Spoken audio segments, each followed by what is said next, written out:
Para pemirsa yang dirahmati oleh Allah Subhanahu wa taala. Berkaitan dengan amal saleh, ya, maka Nabi SAW menjelaskan Allah Subhanahu wa taala tidak menerima hasil dari hasil yang haram. Amal saleh dari hasil yang haram, sedekah dari hasil yang haram, Allah tidak terima. Dalam Sahih Muslim dari Abu Hurairah radhiyallahu taala anhu, Nabi SAW bersabda, "Ya ayuhan nas, innallaha thayyibun la yaqbalu illa thayyiban." Wahai manusia sekalian, sungguhnya Allah itu baik dan Allah tidak menerima kecuali yang baik pula. Wa innallaha amara al-mu'minin bima amara bihil mursalin, dan sungguhnya Allah telah memerintahkan kaum mukminin dengan apa yang Allah perintahkan kepada para rasul. Allah berfirman, "Ya ayyuhalladzina amanu kulu min thayyibati ma razaqnakum." Wahai orang yang beriman, makanlah dari yang baik-baik yang telah kami beri rezeki kepada kalian. Tsumma dzakara rajulu yutilu safar. Kemudian Nabi SAW memberikan contoh tentang seorang yang sudah lama bersafar, asy'ath akbar, yang di mana rambutnya semerawut penuh dengan debu. Ya mudda yadayhi ila sama, yang di mana dia mengadahkan kedua tangannya ke arah langit dengan berkata, "Ya Rabbi, ya Rabbi." Dia berkata, berdoa, "Ya Rabbku, ya Rabbku." Wa mat'amuhu haram. Ternyata makannya dari hasil yang haram. Wa mashrabuhu haram. Minumannya dari minuman yang haram. Wa balbasu haraman. Pakaian dari hasil yang haram. Wa ghudhiya bil haram, dan dia kenyang dari hasil yang haram. Fa anna yustajabu lidzalik. Bagaimana mau dikabulkan doanya? Di sini Nabi jelaskan tentang pengaruh harta haram terhadap tidak diterimanya amal soleh. Ya.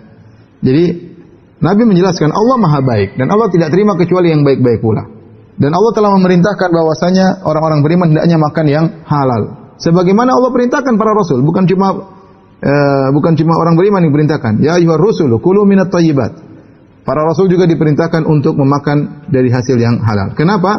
Karena ya, hasil yang haram mempunyai pengaruh tidak diterimanya amal soleh. Nabi contohkan satu contoh tentang seorang yang dia bersafar dan dia telah melakukan sebab-sebab terkabulnya doa. Kata para ulama, orang ini yang dicontohkan oleh Nabi SAW yang sedang bersafar ini, dia telah melakukan banyak sebab-sebab dikabulkannya doa. Pertama, dia musafir. Dan kita tahu bahwasanya orang bersafar itu doanya dikabulkan. Kata Nabi SAW, "Salatu da'watin yustajabna la syakka fi dzalik, la syakka fihinna." Kata Nabi SAW, 3 doa yang pasti dikabulkan, tidak ada keraguan di dalamnya. Di antaranya dakwatul musafir, doanya orang bersafar. Karena orang bersafar ini turun rahmat kepadanya dalam kondisi sulit, dia sedang jauh dari keluarga, jauh dari rumahnya, jauh dari kampungnya, ya. Kemudian tidak makan yang biasa dia makan, tidak naik kendaraan yang biasa dia naik, tidak tidur di biasa tempat dia tidur. Sehingga Allah berikan keringanan, rahmat Allah turun kepadanya, di antaranya doanya dikabulkan. Jadi orang ini musafir. Yang kedua, yutilu safar, sudah lama bersafar. Sudah lama bersafar dan semakin lama dia bersafar semakin mustajab dakwah, semakin dikabulkan doanya. Kemudian yang ketiga, kondisi dia asy'atha akbar, dalam kondisi semerawut dan penuh dengan debu, jauh dari kesombongan. Ya, orang artinya dia tidak necis, ya. Dia tidak keren, ya, baju dia semerawut penuh dengan debu, rambutnya juga tidak sempat dia rapikan, penuh dengan debu. Ini orang yang jauh dari kesombongan, mudah untuk dikabulkan doanya. Oleh karenanya Allah bangga dengan para jamaah haji di padang Arafah di hadapan para malaikat. Kata Allah Subhanahu wa taala, "Unzuru ila ibadi haula'i ya ja'uni syu'san ghubran ushiduhum bi anni qad ushidukum bi anni qad ghafartu lahum." Kata Allah kepada para malaikat, "Lihatlah hamba-hambaku, mereka datang di padang Arafah dengan penuh semerawut, rambut yang semerawut penuh dengan debu, mereka meminta kepada Allah, saksikanlah aku telah mengampuni dosa-dosa mereka." Contohnya lagi Nabi SAW mengatakan, "Aqrabu ma yakunul 'abdu min rabbih wa huwa sajid." Orang paling dekat dengan Allah tatkala sedang sujud. Tatkala seorang sedang sujud, dia jauh dari kesombongan. Kenapa?